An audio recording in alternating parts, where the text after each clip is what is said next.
Ladies and gentlemen, welcome aboard the TV Pilot's License Flight number 60 with service to the Bad Girls Club.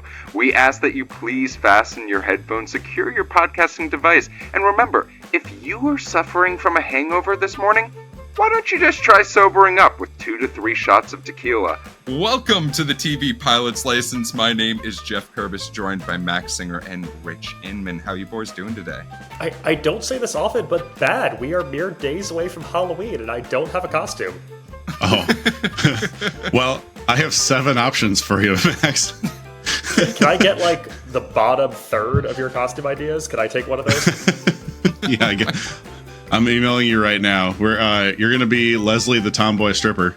Oh my gosh. Well, boys, this week we are talking about Bad Girls Club. Genuinely, let me say I am so excited, but it feels like our crew is a bit incomplete. But wait, it appears we have a new guest pilot who just wants to take a break from corporate America. We have a very special co-pilot this week. Our guest today has been named a comic you should and will know by Vulture. Their Comedy Central stand-up featuring special is available now, and you can see their latest hour at the City Winery in New York City on November 4th. Please welcome to your ears, Dylan Adler. Dylan, thank you so much for joining. Dylan, welcome. Thank you guys for having me on the podcast to discuss. I'm excited to get into it. I'm excited. Yeah, genuinely, when guests bring something to us, normally it's either, oh, I love this show, I hate this show. Mm-hmm. I want to thank you for bringing us a piece of art. And Dylan, I'd love to know why this show? Why Bad Girls Club? Bad Girls Club was incredibly important in me and my gay twin brother's upbringing in high school. I think the thing is, in our middle school and our high school, there were bad girls. There were fights. There would be fights. And when we would watch this show, we felt... I feel like me and my brother were such goody two-shoes, and we were such nerds and fucking kind of lone. We had an inner bad girl that we wanted to let out. Mm-hmm. And it was cathartic for us to watch. It was cathartic for us to watch these girls be evil to each other because we just wanted to, we actually reenacted some of these fights in our own backyard. Oh my God! And I gave my brother a bloody nose. Oh my goodness! It's very important to us. Yeah, this is your Bad outlet. Girls Club being your masterpiece theater is the most inspirational thing I've heard in ages. Yeah.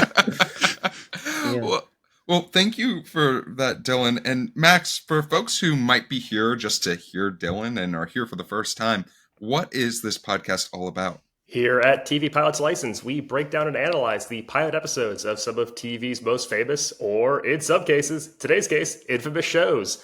We break down how these shows came to be and were originally made, if they're effective pilot episodes at making us want to watch more, and if we think they can be made today. Go back and stream our other episodes wherever you get podcasts from. Check us out on YouTube to see our smiling faces. And if it is your first time flying with us, then welcome aboard. It's going to be turbulent. This is where we insert Dylan's "Where's the pilot?" bit from your from your act. I loved it so much. I was like, we need to have that as a soundbite.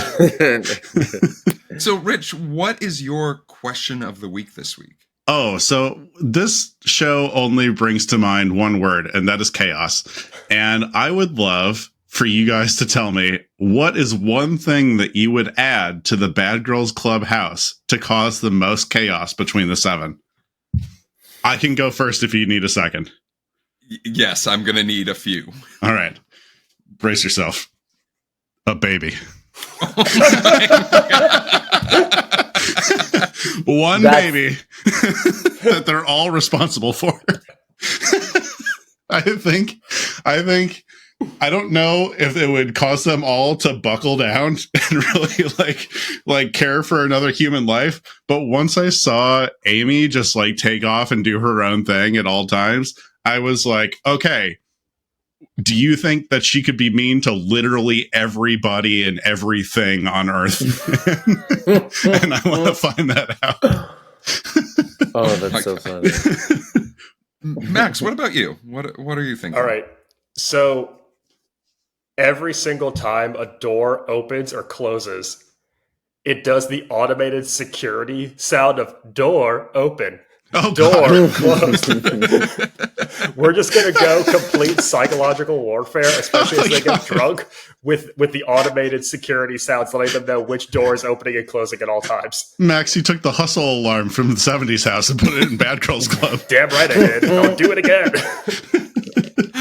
Yeah, Rich, I'm sort of going from your angle of I feel like we need to add another being into the Bad Girls Club. And I would love for there to be a wild boar. I think that a wild boar would add so much, not only fear, but maybe some teamwork components of like, do they take down the wild boar? Do they acquiesce to the wild boar? So yeah, I want a wild boar roaming Los Angeles in the clubs with the bad girls as well. Jeff just pitched Lord of the Flies. Honestly, I'd watch it. Yeah.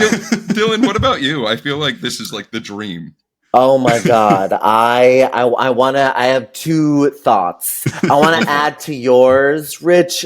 I think if we had one of the girls' actual baby. Oh my God. In the house. Oh man. Because some of the biggest fights are like, don't you ever talk about my kid like that. Don't you like so many of the major fights are about someone's kid. It's like, don't you fucking talk about my kid. But also I think if they added one gay guy in the house, that might tip it over. And he chooses sides. Oh, 100%. That would tip it over completely. Like Bad Girls Club and a gay guy. We need that spinoff immediately. I'm calling Oxygen right now.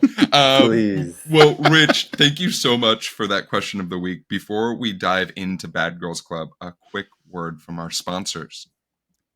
It's a mattress. Welcome back. A quick synopsis about Bad Girls Club before we dive in. A group of women with anger and control issues come together and try to improve themselves, but moving forward isn't going to be easy. Sure. Yeah, I think. But enough about the U.S. Senate. Oh my God, Rich. Max, can you tell us a little bit more about how this got made? So today we are talking about the premiere episode of Bad Girls Club titled It's Easier to Be Bad, which originally aired on December 5th, 2006 on Oxygen. We'll be talking about Jonathan Murray and Mary Ellis Bunham, the show's creators. So after years of working in soap operas, Murray and Bunham are partnered up by an agent at William Morris to attempt to create a scripted soap opera for MTV. The project becomes too expensive, so they try their hand at an unscripted reality soap opera, and The Real World was born in the early 90s. Ooh. So under the banner of Bunham and Murray Productions, they've become responsible for shows including Road Rules, The Challenge, Making the Band, and The Simple Life in the early 2000s. Damn. Unfortunately, Mary Ellis Bunham passes away in 2004 from breast cancer, but Jonathan Murray has kept the banner as Bunham Murray, and she's actually credited as a co-creator on Bad Girls Club, with the banner still serving as executive producers on Keeping Up with the Kardashians and all of its numerous spin-offs today. So after a decade plus of The Real World, Murray notices that each season has a so-called villain who tends to be the audience favorite. He goes around pitching the idea of what if each of these villain characters were put in a house together for their own show. The pitch is bought. I can't. The pitch is bought by Oxygen Network, where it's been stirring the pot and causing controversy ever since its premiere in 2006. So he pitched Captain Crunch, Oops, All Villains. It's basically Wreck-It Ralph. You know? Oh, 100%. But also, wait, it's so crazy that that one duo is responsible for like essentially how we view reality television in general. They're behind all of them. Well, like I don't know either of those human beings. I think, Rich, those are your supervillains. Like, based off of some of the ways you talked about reality TV, those are your final boss. I will fight Jonathan Murray. Rich watched Making the Band and like, no one picked up a guitar. What's going on? So enough about this. Let's just dive right into Bad Girls Club. And I think that as the only non-LA resident who is currently recording right now, boy, was it refreshing to get a little piece of Hollywood, a little piece of the hills, and through the eyes of our first bad girl, Zara. But not before we get two definitions, because this is school.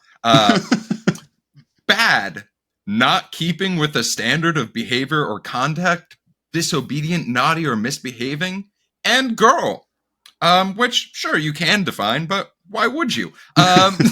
So what did we think seeing this outsider perspective? I thought it was refreshing for me. But absolutely dying at this Webster's Dictionary defines bad as ass intro title card. Why did they feel the need to make that? Like, I mean, I know that, like, you know, other shows, I remember, I think Laguna Beach had like that weird disclaimer about like gated neighborhoods or something like that at the beginning of their pilot. Real Housewives of the OC is what you're thinking of. Oh, right. Okay, thank you. And it just like, it didn't seem like it served it very well, except for like to kind of poke fun immediately at what they were doing. I don't know. Yeah, and I think that this was such an interesting idea of like setting the exposition or all the explanation we'll probably get for this show at the beginning of like, hey, seven bad girls are moving into a house together, and that's it. That like there wasn't a selection process or anything like that. But let's talk a little bit about meeting some of these women, and our first person that we are introduced to is Zara Sprankle. Zara's from upstate New York, and immediately I was just like, oh, if this is everyone we're meeting, I'm in for all seasons of this show. Like, Dylan, Zara, original bad girl. What are our thoughts about her? You know, I love the Bad Girls so much because it's like, people are obsessed with the housewives, and this is like if the housewives were like, like, you know, if the housewives didn't give a fuck and they were crazy and they were like kind of like fucking wild, and like that's how I feel about. Maybe Housewives is just Bad Girls Club with a baby. Maybe that's just what it is. Absolutely. I mean, the way Zara immediately mispronounces the word Amish, like, said everything I needed to know. That, like, I needed that. I was like, yeah, for literally admitting that she grows up around the Amish and then immediately doesn't know how to pronounce it. I'm sold. And then kicking the light. Kicking the light that she thought was a giant beach ball was like terrific. Well, there's so many pronunciation issues with Zara, from her last name being Sprankle to her pronunciation of Amish to her 18-year-old boyfriend named Jared, but it's Jarad, J-Rad. Yeah. So, Zara comes up on this house. And if you were to tell me this was the same house from the 70s house, which we just did an episode on, I would have been like, yeah, 100%. No, see, Jeff, that's where you're wrong. That house was clearly in the flats. This is in the hills. They're two different sections of Beverly Hills, and I really need you to like make these distinguishments. LA is not a monolith. This is beautiful. But this house does seem very much like a last-second purchase or something that they rented that just is like there and has not been touched in a solid 30 years ever since it was built / purchased as. This does feel like one of those houses that they only built to put reality TV shows in. Like, I don't think anyone actually owns this house. I think this is a music video shoot house 100%. Yeah. Yes. The houses that they choose are the tackiest, most disgusting looking, like, it just, you look at it, it's like, it smells like fucking tequila or something. Yeah. Like, it's the, like, most disgusting looking house. I wrote in all caps, what the hell is the kitchen decor? Because it is like weird, and I can see where the 70s house comparison comes in, because what are those like weird like sparkle firework patterns that are all over the kitchen? Yeah. So I think that one of the things that I loved about the decor, there was a clamshell desktop monitor that I need in my home immediately. I want to congratulate the set designer for that. And yes, I think it's generous that I think there's a set designer on this show. But additionally, did anyone else, so like Zara's our first person we meet. Then we meet Leslie, who's from Atlanta. Who the reason she's a bad girl is she's a stripper who's trying to get out of stripping. Leslie doesn't deserve to be there. No, Leslie deserves so much more. Leslie has her shit together. Mm-hmm. Leslie fully has her shit together. What are we doing here? What was it? She said she's like, oh, I make $2,000 in 40 minutes, and I was like, crazy. Yeah, that's better than my hourly rate. Like, I need to do what Leslie's doing. Yeah. But then immediately after you meet this Leslie character, who then has the most quotable line so far in the show, saying, I can't stand a dirty bitch. Which, like, first of all, like, if you are expecting this to be a child-friendly episode and you're listening in the car, stop. Because we're going to be, like, I am exactly quoting this show no matter what. But then we meet our first train wreck of a human being on this show in Ripsy. Yes, did my computer think that Ripsy just meant rips? Sure. Does Ripsy love ripping shots? 100%. Truly. Does Ripsy look like the oldest 23-year-old that has ever existed in mankind? 100%. Ripsy coming in strong with one of the most iconic mid-aughts fashion statements we will see on this show: a jean skirt over cropped leggings. Yep. Yeah, a true icon, like straight out of The Simple Life. And for those who think that I am judging Ripsy too hard, her literal first line was, at first when people meet me, they judge me. So I am just doing her a service as a whole, as a podcast host. But, like, I think Ripsy gives us, like, almost levels up. If we look at these bad girls almost like Pokemon, Zara is a starter level Pokemon. Mm-hmm. Ripsy is the fully evolved version of Zara. And, like, Ripsy has a little bit of money and is, like, everyone's calling her rich. I don't know what rich is in this show, but I just assume, you know, it's 2006 in LA. Rent is $700. But, like, we meet all these other women. Who are some of the others that stuck out to you rewatching this show or watching it for the first time? So just going down the line, our next person is Carrie, who is from Nashville. She's the bad girl of country music, which just means that she posed in a swimsuit for FHM and she lost her record deal as a result of it. I think Carrie's the most normal one here, at least so far. Carrie's on the wrong show. Carrie definitely, her agent fucked her over so badly. She should be on CMT. We get Amy from South Philly with the thickest Delco accent I have ever heard, who was kicked out of cosmetology school for fighting. Jeff, when you met Amy, was your first thought, go Birds? Yeah, you know, thanks, Max, as the resident Philadelphia Eagles fan on this podcast. I felt very at home with Amy. I think Amy, when given the opportunity to throw a rock at Santa Claus at an Eagles game, would very much gallantly do so. Sure. Not to mention the talking head of her boyfriend or ex-boyfriend just being like, she's the craziest person you've ever met, was a delightful moment as a whole. Like, Dylan, these two women, anything stick out for you? Oh my God. I like the accent. I love the accent a lot. I love a girl on the show who's fully misplaced. I think they kind of purposely each season there's one girl who's like, I sometimes lie. And it's like they're gonna get beat up. And it's kind of they're not gonna have a good time here. Yeah, it's like, what makes you bad? Yeah, there's like the people in prison who like, committed a violent crime, and then there's the person who stole like 3 pairs of jeans, and then they're both in the same place. Yeah, It's kind of she's the 3 pairs of jeans girl. Yeah, exactly. Yeah.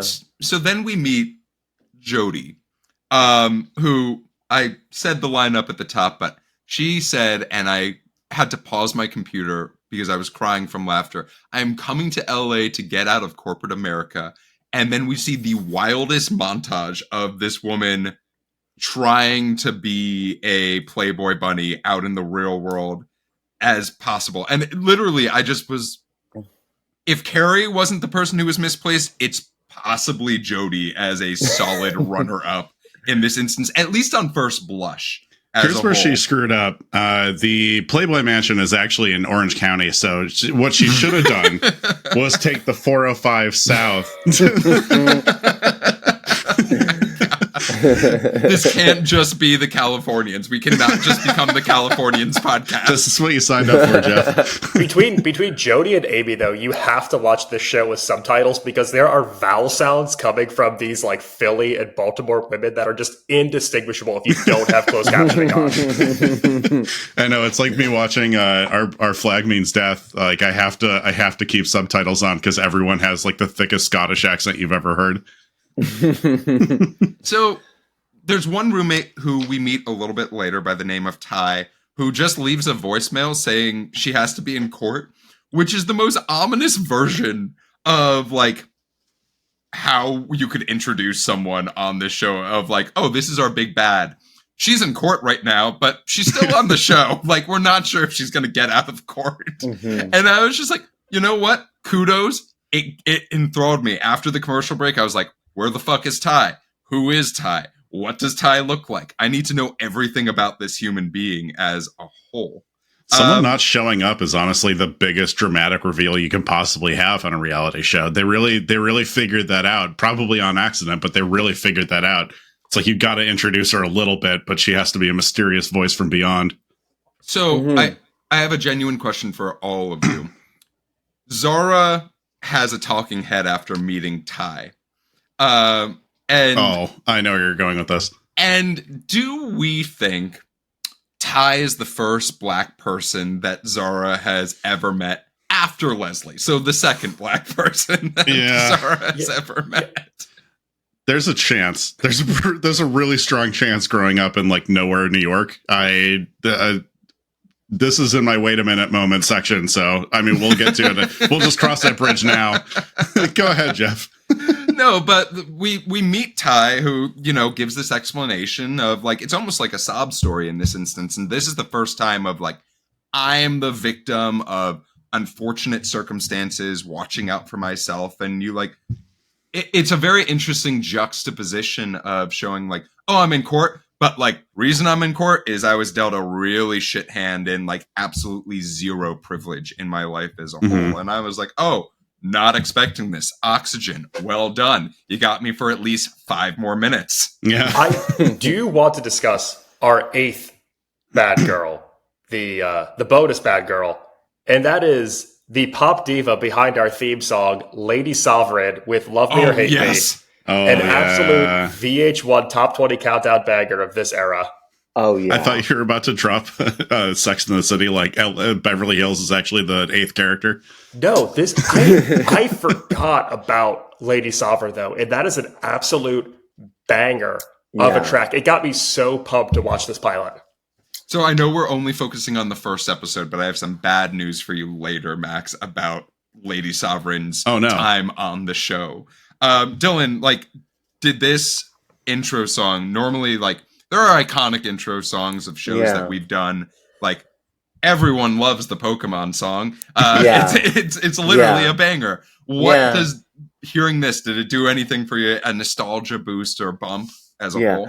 What I want, I get it. Yeah, that's right, I said it. Live the life you wish you had with sugar, spice, and everything. Bad girls, you like to don't you wish you could get enough? Just come to the Bad Girls Club. Bad girls. Damn. Yeah, it brought me back. It brought me back. That was full like banging pens on the high school cafeteria table style of it. I love that. That was was almost the quaking right now. That was the coolest version of acapella I've ever seen in my life. Pitch perfect. Yeah, mean, we're it's- deleting our Glee episode right now. It's one of the greatest songs ever written. It hooks you. It gives you a vibe of what the show is about, and it just, I also love the intro images of these girls with their eyes are like bleeped out, and it's like it's a great track. Yeah, this is just such a great show. It's such a great intro. Like, we also get, a very beautiful B-roll shot of a Southwest Airlines flight landing at LAX, right after this, and I'm like, okay, they blew all their money on the house and the booze budget for this. Everyone's flying Southwest to get there. So, as far as this show goes, for those who are listening and being like, we've just met these women, what happens on this show? Not much. Let's start with the big first event, which is we're going out to the club. Now, Rich and Max, I woke up this morning to no less than 30 to 45 texts of the two of you talking about LA geography. So I'd like you to educate our listeners about where we were in LA, what club did we go to, were there any faux pas that happened this evening? Let's bask in it. So there's two nightclubs. Well, I guess one we can kind of call a nightclub. It's technically a restaurant. We'll get to that. But night one, we're at a club called Basque, which is no longer in existence. It was located at the corner of Hollywood and Vine. It is most famously known as where Lindsay Lohan celebrated her 21st birthday party. And the club closed in 2008 after a mysterious pre-dawn fire when the owner decided to tear down the building and collect insurance. No. No, they burned down Basque. LA is disgusting. We'll get to night two later, but first we need to discuss our night out at Basque. Oh my God. I don't even know how to start in this. First of all, our Zara, our hillbilly is, our New York hillbilly has never gone out in a city. And I feel like we're doing the show a disservice if we don't talk about the fashion of going out this evening. Low-rise jeans. Low-rise jeans. Bring him back. Like the jean try. I don't know if this was in this exact moment in the show, but there's a moment where our country girl Carrie and Zara are talking about jeans and what sizes they are, and they're like, "Oh, my ass crack is falling out of these 000 jeans." To which just the change in what is considered ass from this year to now. Yeah, Jeff, speak on the evolution of ass. So we talked a little bit about so glad you're here for this, about Dylan. the importance of Kim Kardashian, and Kim Kardashian really pushed us forward in what is considered, very much so. And there's this man called Ray J. I feel like we have to now do an entire thesis. Ray J now has an earbud or earphone line. Very confusing. My other podcast, we'll talk a little bit more about diving into sound, the evolution of Ray J and Kim. There is another Ray J connection to Bad Girls Club that I wasn't going to talk about. Okay. He hosted a reunion. Excuse me? Yes. No. Right? Was there a moment where he was like trying to be like a Ryan Seacrest, like Andy Cohen type? Well, I think if I have this right, is Ray J Brandy's brother? Yes. Do I have that right? I think so. Yeah. Because Kim K was Brandy's fashion advisor, like stylist. And then that's how Kim K met Ray J. And then there was a video. Who knows if that was consented to be publicly shared. And then now we have what some people, and this is disturbing, call America's first family. So, He's also Snoop Dogg's first cousin. Sorry. There's a VH1 reality show that aired in 2009 called For the Love of Ray J, which was one of these like celebrity dating shows that were really popular at the time where you marry a C-lister. And the winner of For the Love of Ray J was someone who appeared on season 1 of Bad Girls Club, but is not in our pilot episode. It's someone who joins the house later in the season. Wow. This is... Oh, Max, you're really Wow. trying to get me to watch another episode of the show. That's the whole point of this podcast. I'm just putting I'm doing my job.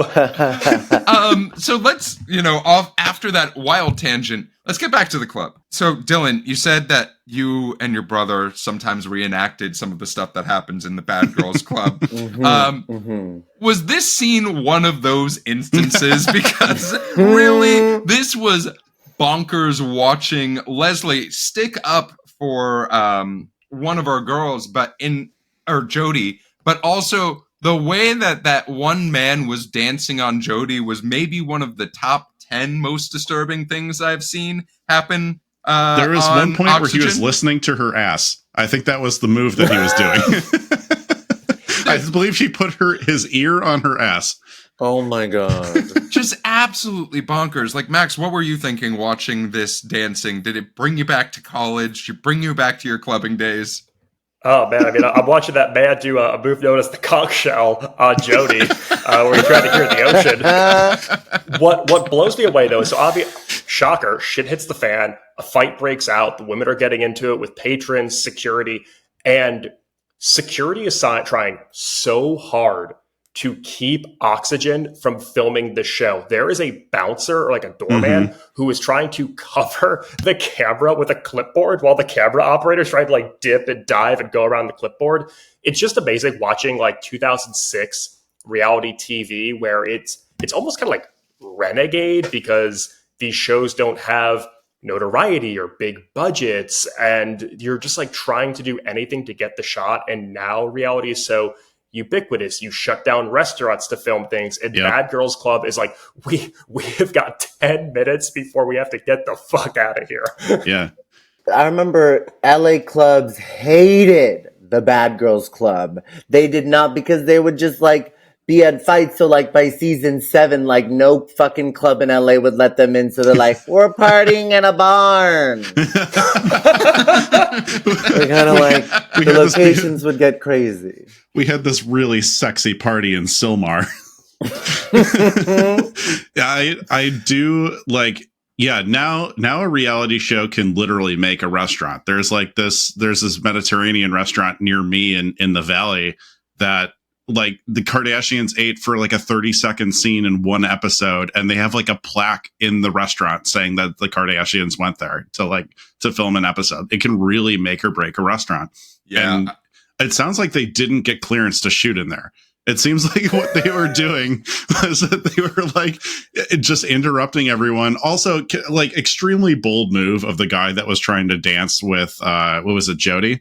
The guy that was trying to dance with Jody, immediately going up to Mac on someone who's like very visibly on camera. Like they had the lights on and like it was not like a covert shot whatsoever, but he was still going for it. The balls on that guy. I will say I did appreciate the music that was being used and overlaid this entire time. Like after seeing the Real Housewives of the OC where like they put in as much like just, that is not a thing. Just like free music as they could. Well, this show actually was like, oh, we're going to put a song and like, you're going to recognize this song, but like, we're not going to play the actual audio inside the club because you won't be able to hear jack shit, as we heard as Leslie, the security guard who carried her out while she was beating the shit out of him, and then Jody were all yelling at the same time to terrible blow your ears out audio as a whole. The fight in the limo, I think, Dylan, and this is my question for you. This feels like the bread and butter of the Bad Girls Club. This feels like if you're tuning in every week, there's going to be a fight at some outdoor venue, and then there's going to be a fight in an automobile. Is that my checklist? Am I like, is this what I should be expecting? That is what me and my brother tuned in for. We tuned in for the fights outside, in car, in house, in pool. That's why people tuned in. Like, the premise of the show was we are gonna help these bad girls. And by season 1, they're like, actually, no, this show's about the fights. It's about the fights. No bad girl learns anything. But it's creme de la creme. Yeah. It's Seinfeld rules. No hugging, no learning. Well, that's the crazy Exactly, thing is yeah. I too did. I'm like, okay, so what's the thing? Is this like real world where they have like a job? Is it Monique's charm school where they learn how to be upstanding members of society? And it's nothing.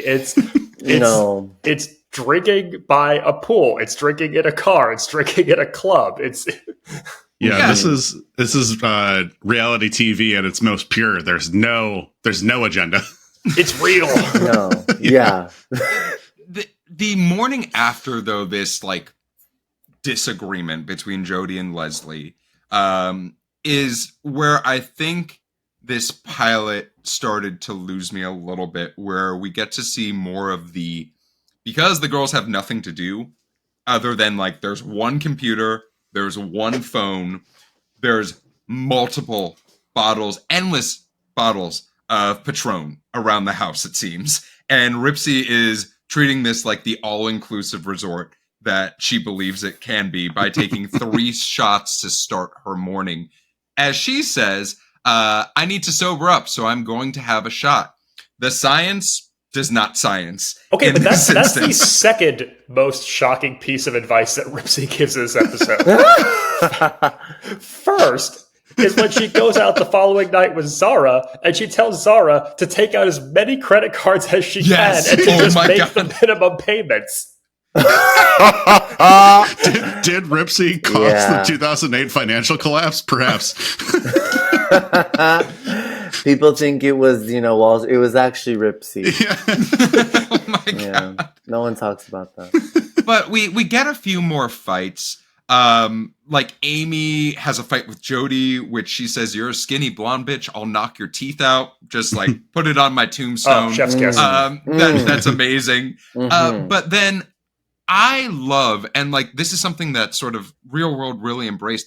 I love when people talk on the phone in a reality TV show and we get to hear their conversation on the other side, because 9 out of 10 times I think they forget that these phone calls are being recorded, and we get a little gem here, we get a little gem there, we get these like little morsels of delight of like, oh yeah, they're stirring shit up and they're not even having to deal with the consequences of being in that home as a whole. And like we watch Leslie sort of rebel but not at the same time and be like, you know what, I'm too good for this, but I'm still gonna like insert myself into these arguments when I very much don't need to be. It's Like, their right- confessional moment. They yeah. instead of having like the straight on camera confessionals, like they're doing these phone calls that I think like they feel a little bit scripted. Like some of the fights and the phone calls feel a little bit scripted to start off with, just because I'm like, you have known these people for all of like 18 hours. There's no way you could have formulated this many opinions on everyone so far. False. You're right. I got to watch more Bad Girls Club. Yeah, you gotta. I think that's pretty accurate for my high school. So this episode ends with one gigantic final fight, I would say. And that is Ripsy and Zara without like the concept of going out. Y'all remember like there was an age where you're like, I'm just going to get drunk in my home and go nowhere. Sure. To the point where like Last I'm night. wobbling around and like all that. And we get to watch these 2 grown women do this and then start shit with people who are entirely sober at the same time. Like Max, when you saw Ripsy starting to rip shots, like what were you expecting and what did you think was the payoff? Which night? Is it night 2 where her and Zara go to Saddle Ranch and they just get blackout drunk? Okay, so here's the thing. So Max's LA nightclub geography part 2. The 2 of them decide to go out by themselves to Saddle Ranch, located on the Sunset Strip. It is a like vaguely like Western chop house themed restaurant that is best known for having a mechanical bowl, bottomless mimosas, and a cotton candy machine. The fact that they don't show them with the cotton candy machine or the Mechanical Bull, the two most iconic features of Saddle Ranch, and instead just sit on the patio, a disservice to the establishment as a whole. Very clearly playing or showing their card of they did not get shooting rights for the They interior did not of this get the place. Who's the AD? I mean, to not get that establishing shot.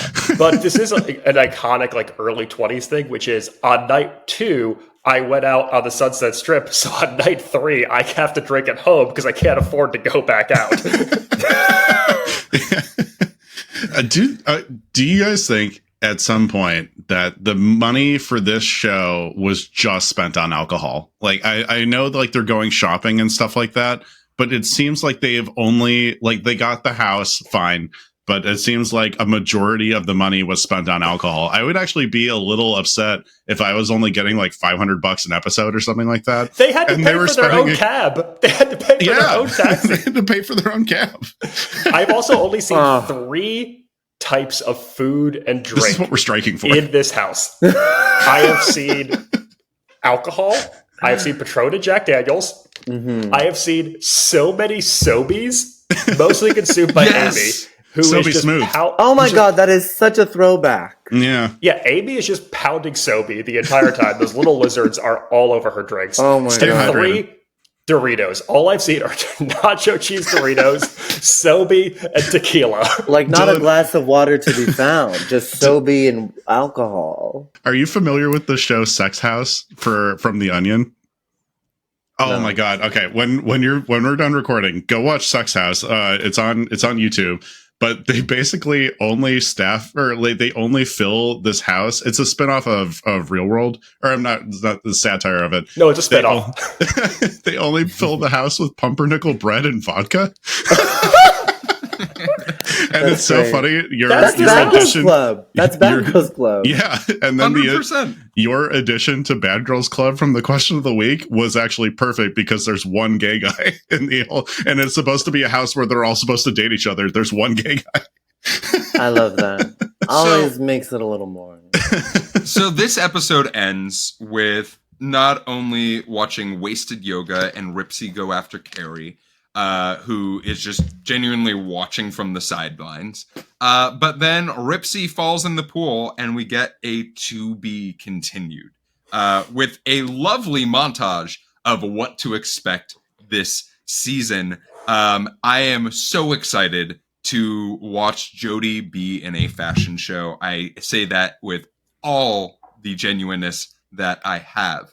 But that is the end of this pilot, and I would love to hear from each of you. Were there any things that you loved about this pilot that maybe we didn't discuss at length and you think deserves a little bit of time to shine? Dylan, kicking it to you. You know, this could have been filmed on a Nokia, you know?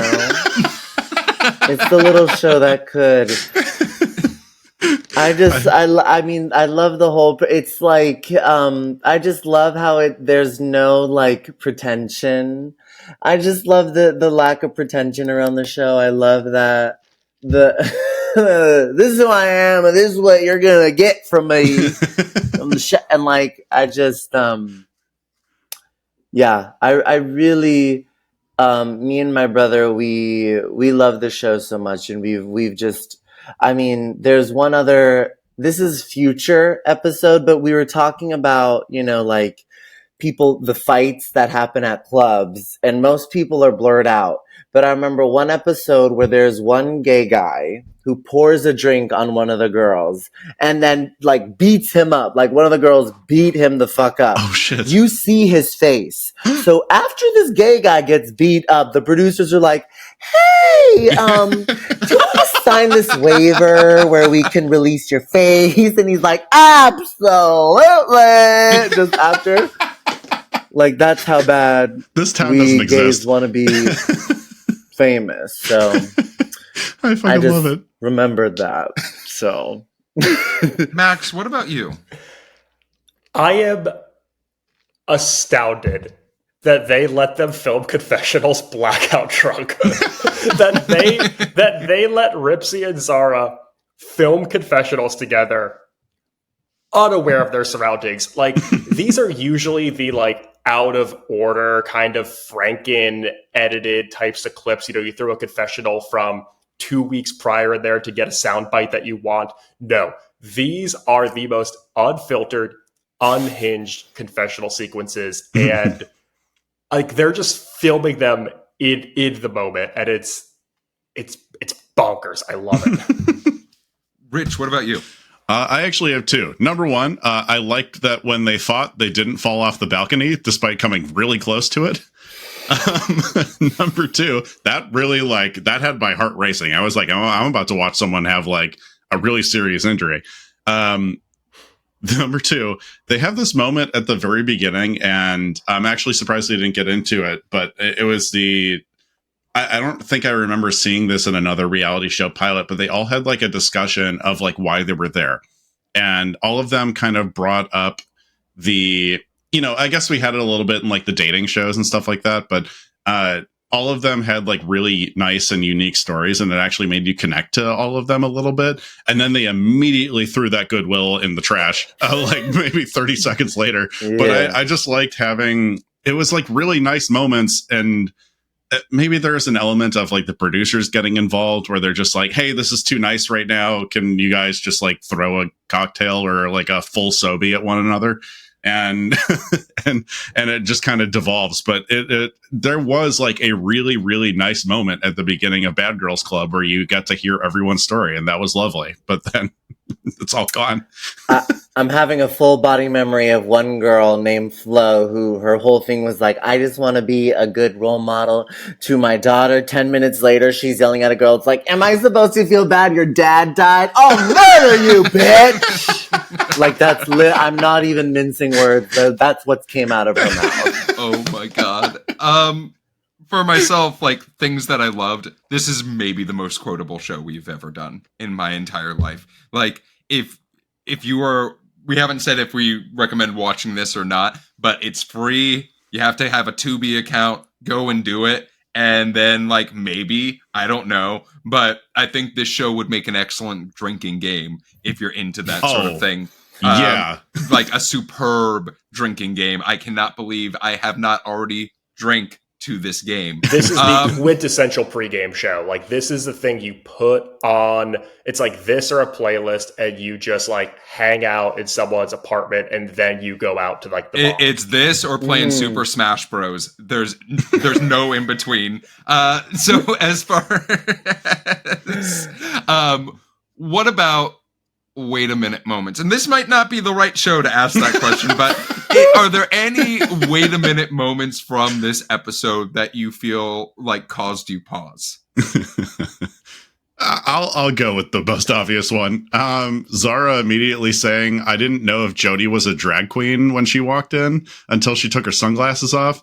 That was like, all right, it's 2006. I mean, like drag race existed, I think, in 2006. Like, let's like chill a little bit. I know she's from like nowhere, and like no one's checked her on her language or anything like that, but it seemed weird to just throw that in there, especially for the character that got the most screen time throughout the entire episode. Max, what about you? We didn't talk about the scene, but early on, when they first get into the house, Ripsy and Jody go out in LA, and they end up meeting up with some dudes who ride like crotch rocket motorcycles, and they're in like an abandoned warehouse somewhere doing wheelies and motorcycle tricks, and they're riding on the bikes with these dudes doing stunts. The poor line producers, the poor insurance people for Oxygen who are watching this just biting their nails till they're bloody. Yeah. Because, I mean, like, I don't think you could shoot a show now where on day one, two of your leads get onto crotch rockets with strangers and start doing wheelies without proper supervision and training. Like, it would just never happen today. It would be an absolute nightmare for the network. But Max, they're bad. And they're bad girls. You know, I didn't believe it until I saw that scene. Then I was like, oh, those are some bad girls. Dylan, I know you love this show and have a history with this show, but anything that maybe, caused you to question this show, even like an ounce? You know, I will say, the show saved my life. as a gay I immediately started teenager. laughing at your just the smirk that you It gave. gets better. It gets better. I'm watching more. I have to say, the one thing that did, because, at first, as watching it as a high schooler and I'm taking everything at face value, but then just learning how, when I grew older and I'd watch YouTube videos of them talking about it, like how manufactured the fighting and deliberate it was. Like the producers would, it's truly inhumane, but they would they would just put alcohol in the house. There's so much alcohol in the house. There is very little nutritional food in the house. And they do that on purpose. And also what I learned is they actually bring in psychologists to talk to the girls. And what the psychologists do is they're like, okay, this girl has a abandonment issue. And if you match her with this, and then this is probably going to happen. So, maybe they'll fight with this. It's like psychology for evil. Whoa. They consult. So that was something about the show to me that I was like, yeah. But I still watch. Well, 100%. Dylan, to your point about not bringing in anything with nutrients, I just Googled the website for Sobe, and it says on here, we start with our favorite juices and flavors, the bolder the better, and then mix in some added vitamins for the result. Yeah. Good God. So to round us out, I mean, the one thing that really got me, and I think Dylan, you talked about this a little bit, is like setting people up for success is not good TV, and sometimes is hard to watch after you see it happen time and time again. And one particular character, I really hope found some help at some point in time. We do have one additional question, and it is an in-flight question from one of our frequent flyers. We'll talk a little bit about how to submit those later in the episode. But they asked, if Bad Girls Club was to turn into the series like The Real Housewives, where they were located in specific regions, where would you want a season of the Bad Girls Club to be located? I'm raising my hand. Rich, I'm raising going my to let hand you immediately. go first. Jacksonville, Florida, baby. Let's go. Dirty Jacks. I want to see people not be able to go out anywhere fun and then have to deal with each other. Max, what about you? Oh, I mean, I'm keeping it a similar part of the country. We are doing Bad Girls Club, Myrtle Beach, South Carolina. Oh, well done. The Mert. Dylan, any ideas? Bad Girls Club, San Rafael, California, where I grew up. Oh my God. I feel like there's some characters that I grew up that I would just love to see in that situation and interact with other people. I think, 420 was started at my high school. So instead of, a lot of drinking, it would be a lot of high girls kind of starting fights because they're paranoid or something. Very, very slow fights. Very slow. Yeah. I have to have Bad Girls Club Salt Lake City. I have to. 100%. I have to. I need to know what bad is considered in Salt Lake. If we can potentially casting director just have Mormons on the show, A+, it's going to be even more fun. Mormon TikTok is one of the funniest things in the world. If you're not hanging out on there already. So yeah, I'm in 100%. I mean, Jeff, I could recommend a show on TV right now with 8 women in Salt Lake City who are often behaving badly. Yeah. Can I sprinkle some someone goes to jail on it? Oh, there we go. Well, thank you for that in-flight question. Let's talk a little bit about the history of this show. 17 seasons, 275 episodes, all of which were on Oxygen, but the show ended in 2017. There are multiple spin-offs of this show, including Bad Girls Road Trip, Tanisha Gets Married, Love Games, Bad Girls Need Love 2, Bad Girls All-Star Battles, and Baddies. In case you are curious, if you decide to watch all of the episodes in the Bad Girls cinematic universe. That is 384 episodes of TV. I could not predict the amount of time because there were a couple of shows that were 20 minutes in length, a couple minutes that were the full 40. So that's a lot of time. It's like Naruto. It's a lot. This is the One Piece of the reality TV universe for sure. I just hope that no one tries to make a live action recreation of Bad Girls Club. One of my favorite animated series of all time. Oh my god. M. Night Shyamalan. So one thing that made me really sad about the show in my research was that starting in season 3, they started giving the girls nicknames that they would use underneath their first name.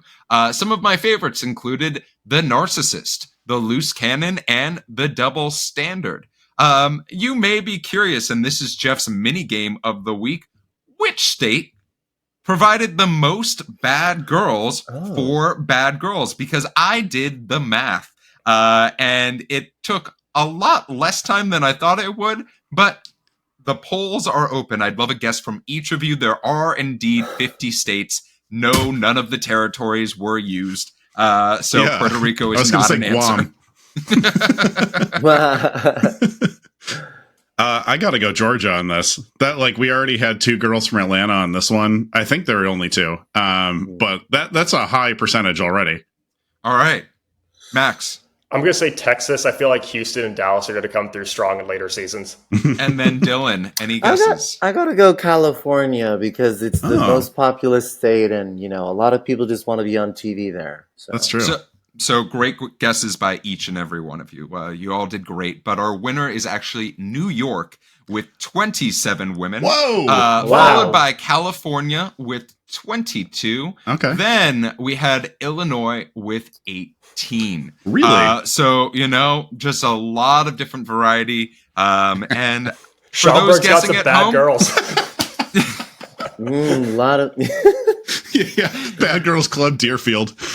This is a very fun game. I believe there's not a representative from each state, unfortunately. I believe Alaska is the only one that does not have. Okay, I Girl?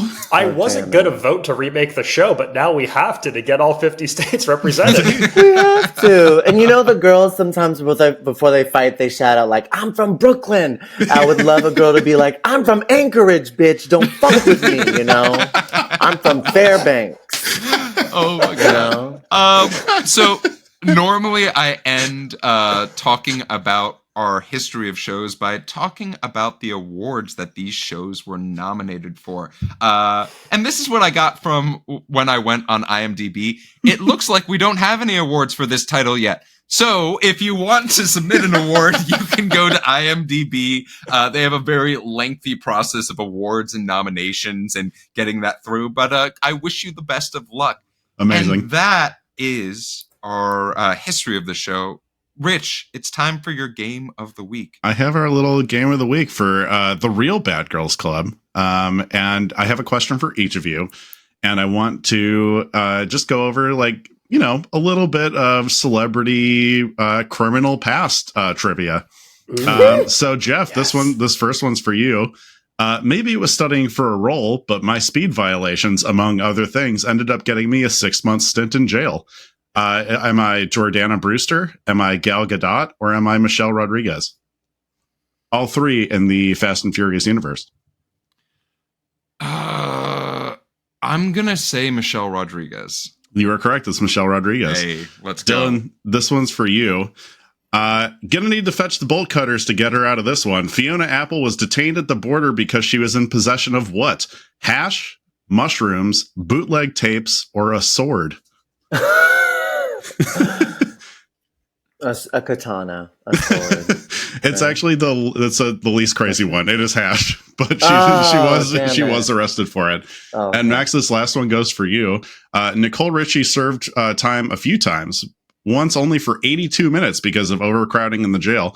But what celebrity is not in her family? And I'm including godparents. Is it Sheila E., Joseph Gordon-Levitt, Michael Jackson, or Cameron Diaz? Okay, I know that Cameron Diaz is her sister-in-law, because they're both married to the Madden brothers from Good Charlotte. That's correct. I am going to say Joseph Gordon-Levitt. You are correct. Sheila E. is in her family. Michael Jackson is her godfather. Oh, look at that. Yeah. The more you know. Wow. Well done on Bad Girls Club Game of the Week. Well, Rich, thank you so much for your Game of the Week.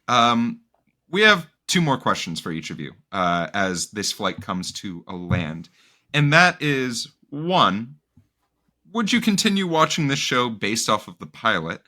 And 2, 2017, the show ended. Yeah, there's been a few spinoffs, but there's a big gaping hole as far as need for additional shows on TV. Do we think that maybe it's time for a reboot? Bring Bad Girls back. Let's get those states that we're missing into the equation. Dylan, I'd love to hear from you. I think 100%. There is I just think it is reality TV at there is no moral, it is just pure, chaos, and I highly recommend watching other seasons too. Season 2 with Tanisha Thomas is pretty iconic. 4 with Natalie Nunn. 6 is one of me and my brother's favorites. So I highly, highly, highly recommend, because I feel like season 1, the show is still finding its voice, and it's kind of, but in season 2, it really just solidifies itself. And I think I would love to see a spinoff. Rich, what about you? You've been a reality TV hater, so I'm interested what your thoughts are. Well, okay. I'm going to say I have been a reality TV hater for shows that should not have existed, like Laguna Beach, because I think it's not ethical to put children on TV. But I would give this another episode for sure. I think that this is one of the only reality TV shows that I've watched that's extremely honest about itself. And I think that actually suspended some disbelief and maybe a little bit less judgmental of it, because I know what this show is for. This is for the fighting. This is not pretending to be anything else. No one's trying to date someone. No one's trying to, this is not MILF Island. This is not Laguna Beach. This is it is what it is. And you could have told me that the show was still on the air right now, and I would have believed you. So I guess you can bring it back if you want. What about you, Max? Dylan, quick question. What season is the iconic, like, y'all ain't gonna get no sleep? That's season 2. I didn't get sleep because of y'all. You're never gonna sleep because of me. And she is probably the most iconic bad girl. She got the most spinoffs. She came back to host. She came back to host the show. She's probably my favorite bad girl of all time. I also saw Natalie Nunn, a bad girl, at an airport before, and I'm truly so starstruck. And I came up to her. I'm like, I'm sorry, but I'm such a huge fan. She was like, thank you. And then looked right back at her phone. And I was like, thank you, Natalie Nunn. Yeah, that clip was my only exposure to Bad Girls Club prior to you bringing the show to us this week. Yes. There is nothing else like this on TV right now. And between that and the fact that they gave us a to be continued, I have to know how this arc ends. It's true. Yes, I would absolutely tune in and watch more of this show. It's just such a throwback to a carefree time of reality where it's just, here we go, let's see what happens. Like, it's so devil may care, and I appreciate that throwback value. I don't think it could be made today because of that devil may care attitude. There's like so many insurance risks, alcohol liabilities. Like it's insane to watch it through a 2023 lens, but I will absolutely go back and watch the 2006 version. Yeah, and to round us all up, the 2006 version, 100%. After the pilot, I need to know what happens after that first episode. The to be continued, I literally almost like sprung to like press like next episode, like right now. But as far as the show existing now, like, it's a complicated answer because I don't think this version of the show, Max, as you put it, could exist in TV today as much as I'd love for it to exist in TV today. I don't think any network that is not worried about getting sued or getting backlash is going to be able to put this on TV in this version. They'd have to be like, oh, we're going to teach them all lessons and we're going to bring in Dr. Oz. Would I pay to watch Dr. Oz in the Bad Girls Club? Every single time, 100%. You mean like the future Dr. senator from Pennsylvania? Yeah, 100%. But yeah, no, I am intrigued. I don't think this is the last time we've ever heard of the Bad Girls Club. I think that there's probably some time in the future where a producer will say, I have an idea. Have you ever heard of the year 2006? With that all being said, our flight has come to a land. And first of all, Dylan, thank you so much for joining our podcast and bringing this delight of a show to us. We'd love to know, where can folks find you if they're looking to learn a little bit more about you or find some of your stuff? Oh my God, I'm so happy this was such a blast to a beautiful, nostalgic past. And I'm so happy you guys watched it and enjoyed it. You can follow me on Instagram at Dylan Adler _ or Twitter at Dylan Adler 6 or TikTok at Dylan Adler 7. Wow. Which is TikTok is Twitter videos is where Bad Girls Club could maybe exist now as a reboot or 4chan. I don't know. Follow Dylan Adler on 4chan. This is what we're saying. Yeah. Mm-hmm. Oh my gosh. Max, what about you? You could find me filling up on cotton candy and getting ready to ride the mechanical bull at Saddle Ranch. You could find me on all things social media at Maxwell Singh. You can find me loading up on Sobe Elixir Smooth Pina Colada flavor. Ordered exclusively on Amazon.com. You can also find me on Instagram at Damn That's Rich. You can find original sketch comedy from Max and I at Dadwagon Comedy on TikTok. You can find me, trying to get a job referral from Leslie. But if you're looking for for me on social media, you can find me at Run Jeff Run. If you're interested in finding and learning more about the TV Pilots License, you can find us at TV Pilots License or anywhere you listen to podcasts. If you're interested in writing a question into the show, maybe you would like to have an in-flight question, you can shoot us an email at tvpilotslicense@gmail.com, or you can give us a call at 213-290-1713. Make sure to watch out for our Instagram for sneak previews of some of the upcoming episodes. But with the plane landed and the seatbelt sign off, we look forward to flying the bright skies of the TV world with you again soon.